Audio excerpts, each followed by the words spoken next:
চলুন দেখি আজকে রান্না করে ফেলি ডিমের কষা। আলুগুলোকে ডুমো ডুমো করে কেটে ডিমের ভেতরে সেদ্ধ হতে বসিয়ে দিলাম। কেটে নিচ্ছি টমেটোগুলোকে ছোট ছোট পিস পিস করে কেটে নিতে হবে।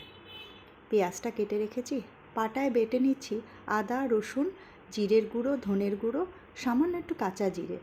এটাকে ভালো করে পাটাতে বেটে নিচ্ছি। মিক্সিতেও হয়, এটুকুনির জন্য আর মিক্সিটা বের করলাম না।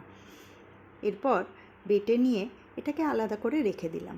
কড়াইটা বসিয়ে দিয়েছি, গরম হলে এর ভেতরে সর্ষের তেল দিলাম।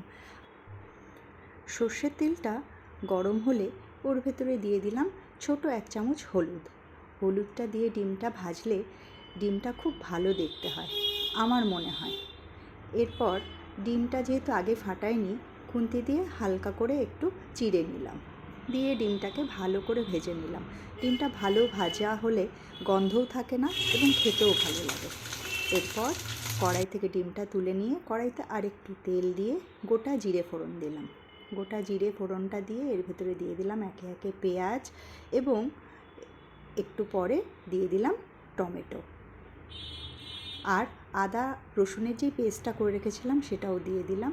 সঙ্গে দিলাম হলুদ এবং শুকনো লঙ্কার গুঁড়ো। এটা দিয়ে ভালো করে কষাতে হবে। এর ভেতরে আরেকটু দিয়ে দিতে হবে লবণ। এবার আপনার পালা কষানোর। যত ভালো কষাবেন রান্না ভালো হবে। সানরাইসের শাহি গরম মশলাটা আমি রান্নায় খুব ব্যবহার করি। একটু সানরাইসের শাহি গরম মশলা ছড়িয়ে আলু দিয়ে ডিমটা দিয়ে এবার আমি একটু ঢেকে দেব। এই কষাটা না কম জলে ঢেকে রান্না করলে বেশি ভালো হয়। এবার এর ভেতরে আমি সামান্য একটুখানি জল দিয়ে দেবো। জলটা কিন্তু খুব সামান্যই দিতে হবে, না হলে কষা হবে না, ঝোল হয়ে যাবে। এবার জল দিয়ে মিনিট 5 মতো ঢেকে রাখুন। তারপর দেখবেন একদম কষা রেডি হয়ে গেছে। ভাতের সঙ্গে এর জুড়ি মেলা ভাত।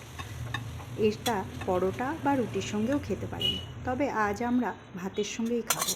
রেসিপিটা ভালো লাগলে অবশ্যই জানাবেন।